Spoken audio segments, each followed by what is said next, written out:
Hello,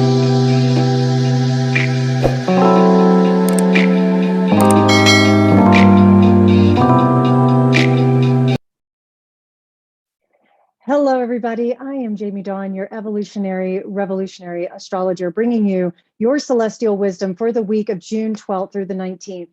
And before I jump into the astrological things, I just want to offer something. And I realize that many of you probably don't watch these videos for the entirety, which is okay. I mean, I do this just to provide something that you might be able to use. But one of the things that is really up, and this is a lot of that Gemini energy, and now that Mercury is going, it is direct and it's going to be ingressing back into Gemini next week.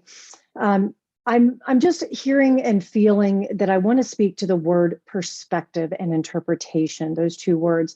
And I look at the realities that we are all experiencing and looking at our perception of these realities. And I see so many different perspectives that of the lens in which we can live our lives, in which we can interpret what is good, what is bad, what is happening, what is not.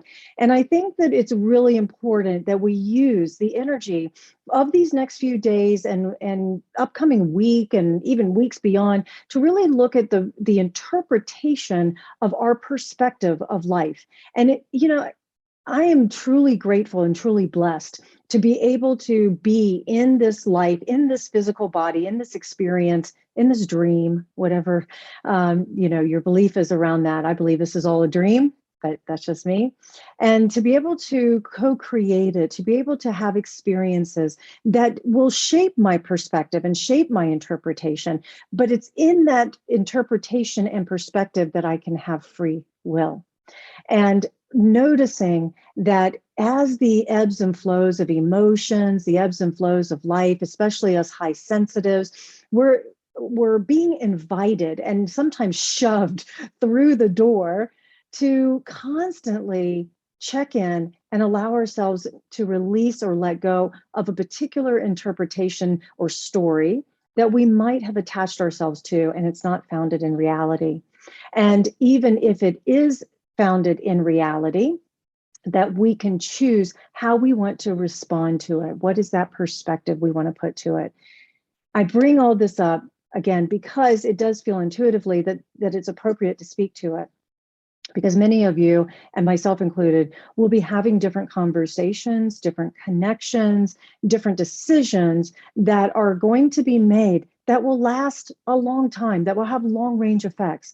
We're still in the aftermath of the eclipse that was so powerful in May. We're still under that influence, and we have a full moon this week in Sagittarius. And this is one of those, the truth will set you free, especially as Mercury comes back into Gemini on the full moon day. So that happens to be Monday night into Tuesday morning. And the themes that were happening at the beginning of May are being revisited, and that some clarity drops in and some truth drops in. And I just see a lot of us having different conversations. And, you've heard me say this 100 times that, our words can harm or heal.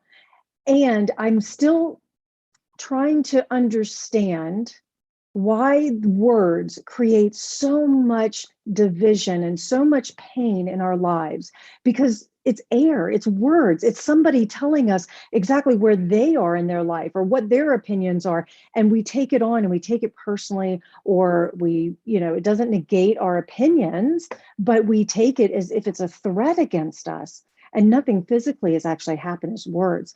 So I point all that out because many of us are going to be having important conversations this week. And so it's going to be really crucial that we pay attention to what we say, but how we say it as well. As I mentioned, we have this full moon week in Sagittarius. It's also sextiling Saturn. This is why I'm saying it's going to have long-term, bigger effects, because when you've got Saturn involved, Saturn is definitely a planet that wants to have concrete results. It wants to have something tangible, and it's long-term. With Sagittarius here, you got these two planets that are sign and planets that want to have this long-range vision. And also, this is the full moon in Sagittarius when we had a new moon in Sagittarius back in December. So these last 6 months, we should start to see the culmination, the outcome of the intentions that we set back in December. So I know I'm stretching you a little bit, but think back. And what was happening for you? What did you decide you wanted in your life? Maybe some of you started a new relationship. Maybe you had a new source of income, or a new perspective on life. And you started to set these long-term goals. And now you can start to see how all these last 6 months have led up to manifesting that. And what we're looking to do as well is to really take our long-term goals and continue to make them a reality, that whatever we commit to on or around this week is going to be in place for a long time. This is also a very optimistic time, as Sagittarius is ruled by Jupiter, and Jupiter is in fellow fire sign of Aries. And so there's this extra push, this trine. It's a wide orb, but we're still going to feel the expansiveness of Jupiter, especially because it is the ruler of Sagittarius, where there's a lot of optimism. We can have hope and we can have faith. We've been working with that when Jupiter was in Pisces. And so Jupiter will retrograde and dip back into Pisces in just a little bit. But for now, we can continue to work with this individuation of speaking our truth, letting our opinions be heard, letting our voices matter, teaching others the things that maybe we most need to learn. But this is also a time to take our own advice. With it being a full moon, there's a lot of things that get released or revealed at a full moon. And it could be something really positive, like engagements, wedding vows exchanged, declarations of love, whatever it is that is true for you. Mars and Chiron will also canoodle on this full moon day. So this is a pretty big day, this Monday, Tuesday energy. And we're feeling the buildup. We always feel the buildup of this full moon before it actually becomes exact. But with the Mars and Chiron canoodling, this indicates there could be hidden aggressions that come to the surface. So again, how we say things, what we actually do. Mars in Aries, Chiron in Aries is action, it's aggression, it's assertiveness. And with these two together, suppressing painful things from the past could come up now because of something that is said or maybe not said and needs to be, especially if you are tuned into the underpinning of what isn't being said. That's that intuitive nature. You may challenge somebody by saying, what you're saying and what I'm feeling are not congruent. Something isn't right. Now, the positive thing is that we can't heal what we don't feel. So if something gets triggered inside of you, then that painful point is there for healing. I'm going to give a personal example. Bear with me. So I suffer from anxiety. I'm a worrier. I have a tendency to worry about the things I can't control. And I go into the future, going what if and that, and none of it's founded in reality, of course. But, my mind has sometimes a mind of its own, and it starts taking off and it does this whole anxiety thing. Well, one of the best things that we can do to really work on our shit, to look at ourselves, is to get in a relationship. And some of you know that I started dating a very wonderful human. He is absolutely amazing in every way. And none of this is on him. He has done nothing to cause whatever anxiety I may feel when I feel it. But I can tell you that there are times where I go into hey, this is so good. I've invested so much of my time, my emotions, my energy into this. Oh my God, what if I screw up? What if I make a mistake? Anxiety, right? And then something else deeper gets triggered for me, right? And those feelings of like, oh my God, what if I lose this? Or what if what if he goes, I can't do this anymore, you're whatever. That has nothing to do with him. So again, I point this out and I share this, and thank you for letting me be vulnerable here, that's for me to work through. I don't call him up and see him and process this with him. That's where a third party comes in handy, right? Have a therapist, have a professional, have somebody. I highly recommend not processing some of this with your friends because they're not neutral. You want a neutral party. And so for me, I sit with it and I talk to my support and I process this of what is happening for me. Where did this first start?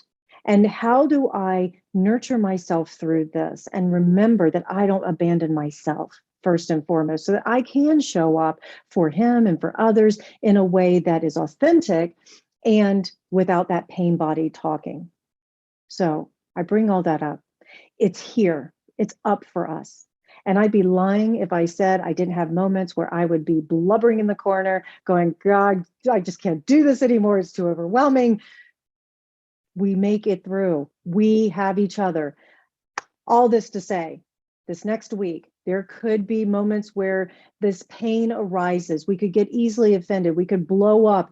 I invite us to ground. I invite us to use support. I invite us to take a breath, step back, and say, let's table this until we can have a different conversation, a different type of conversation, because I'm way too emotional right now. June 16th, Venus and the North Node will canoodle. I want to point this out too, because even though there's an intensity around this full moon, and I feel as though the full moon can be very positive and very beautiful, we have Venus, our planet of beauty and harmony and love, relationships, values, canoodling with the North Node. North Node is on a personal, individual level. It's our destiny. It is the thing that we are here to consciously provide, consciously work towards. The South Node is what we are here, that we bring in naturally to this lifetime. It's our conditioned tendencies. It's the things that we often can fall back to when we're unconscious. And so we're working with this North Node in Taurus that wants us to build a new sustainable future that has great benefit, that's warm, it's friendly, it's got energy around our physical surroundings, what we value. You add Venus canoodling, hugging the North Node here at this time. This is a positive aspect that offers attractive qualities of all the Venusian things. And we can consciously build our future towards aesthetically pleasing things. You know, there's a phrase in the Sufi tradition that says, beauty opens the heart. So we're going to be looking at what is beautiful for us. How do we show up with beauty and grace? Relationships get a really nice boost at this time, and fate and destiny play a part. My perspective, my interpretation of fate and destiny is that fate brings us opportunities. Destinies are choices of what we do with those opportunities. How do we respond? How do we react to them? Creature comforts and a pleasing personality, social ease is here. So if that full moon was really intense, relief is here. We can have opportunities that will attract good people and create stable relationships. So if you needed to table a conversation with someone, or you weren't sure where you two were standing, or there was a little bit of truth that just needed to settle in, you weren't quite sure where that was going, I feel that after the full moon and onto the 16th or so, in the middle of the week, there'll be a lot more of stability and beauty and clarity that drops in, as well as some harmony. And you can feel a lot more at peace about where you are in your life. Because remember, it is perspective. Now, the other invitation is to try and be careful about where we are self-care or escaping from, because when energy gets really intense, especially emotions, we have a tendency to want to escape into things like drugs and alcohol and substances that aren't good for us and things like that. So here's the rule of thumb if you want to feel supported through that process. If you are somebody who, and this is not a judgment at all, if you're somebody who does imbibe in other substances, try not to do it when you're processing through all the things that you're working through. Use it more as a celebration, or more of when you're in a neutral, good place, because very often what alcohol and drugs can do is it will bring out all of that emotion. It will intensify it, and it clouds the perspective. So we have a tendency to create stories that don't exist when substances are involved. So that's why I say, if you're processing some pretty big emotions and pretty big stories, I invite you to not use the substances during that time. Use your support group. Then allow yourself to imbibe if that's something that you do. All right, you guys. I hope that this video helps. Thank you for staying with me. If you did, please like, subscribe, share, comment. Come find me at jamiedawn.com, and I look forward to connecting with you. Have a great week.